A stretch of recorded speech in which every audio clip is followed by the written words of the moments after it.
Radhe Radhe everyone, जय श्री कृष्णा। तो कैसे हैं आप लोग। स्वागत है आपका हमारे YouTube channel Manmohan Kanha blog में। तो आज हम आपको सुनाने जा रहे हैं पुत्रदा एकादशी व्रत कथा, जिसको सुने बिना एकादशी का व्रत पूर्ण नहीं माना जाता। सबसे पहले आप सभी को पुत्रदा एकादशी की ढेर सारी शुभकामनाएं। निसंतान दंपति को यह व्रत जरूर करना चाहिए। तो इस बार पौष मास के शुक्ल पक्ष में पड़ने वाली पुत्रदा एकादशी का व्रत 10 जनवरी 2025 दिन शुक्रवार को किया जाएगा। एकादशी का व्रत करने से हमें भगवान श्री हरि विष्णु और माता लक्ष्मी की कृपा दृष्टि प्राप्त होती है और अंत में हमें स्वर्ग की प्राप्ति होती है। तो आइए इस पवित्र कथा को श्रवण करते हैं, जो इस प्रकार है।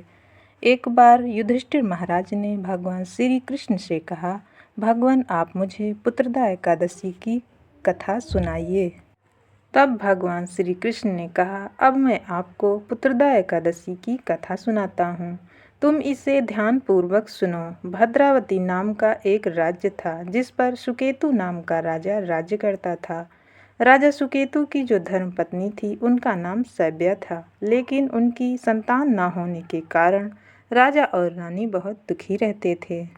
संतानहीन होने के दुख को झेलते हुए एक दिन राजा सुकेतु ने अपना राजपाट सब अपने मंत्री को सौंपकर अपनी रानी सैब्या के साथ वन को चल दिए।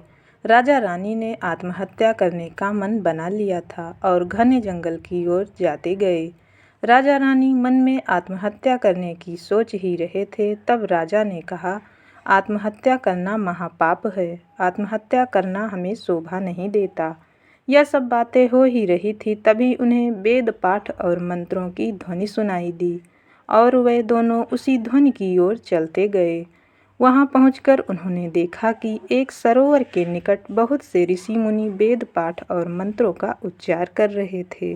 राजा सुकेतु और उनकी पत्नी सैब्या ने उन सभी ऋषि मुनियों को दंडवत प्रणाम किया और उसी समय राजा और रानी उन सभी ऋषि मुनियों की सेवा में लग गए और उनकी खूब सेवा की। राजा और रानी की सेवा से वे ऋषि मुनि बहुत प्रसन्न हुए और उन्होंने कहा, मांगो वत्स, तुम्हें क्या चाहिए। इस पर राजा सुकेतु ने कहा, प्रभु हमें कोई संतान नहीं है, कृपा करके हमें पुत्र प्राप्ति का वरदान दीजिए।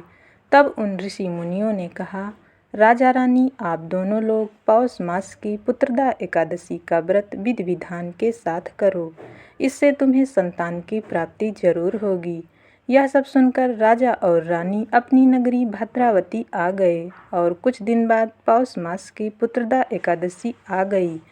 तब राजा सुकेतु और उनकी पत्नी सैब्या ने पुत्रदा एकादशी का व्रत बहुत ही श्रद्धा और भाव के साथ किया, जिस कारण भगवान विष्णु उन पर बहुत प्रसन्न हो गए और उन्हें पुत्र प्राप्ति का वरदान दे दिया। कुछ दिनों बाद रानी सैब्या ने गर्भ धारण किया और 9 महीनों के बाद एक सुंदर और रूपवान पुत्र को जन्म दिया।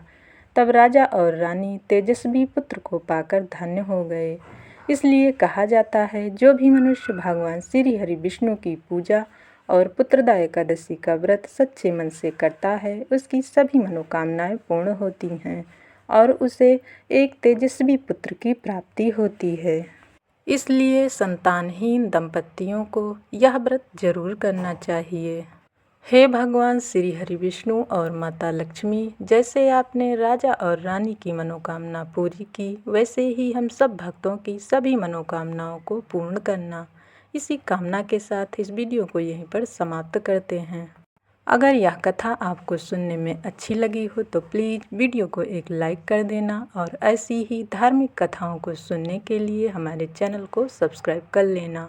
तो मिलते हैं किसी और वीडियो में एक नई कथा के साथ। राधे राधे, जय श्री कृष्णा।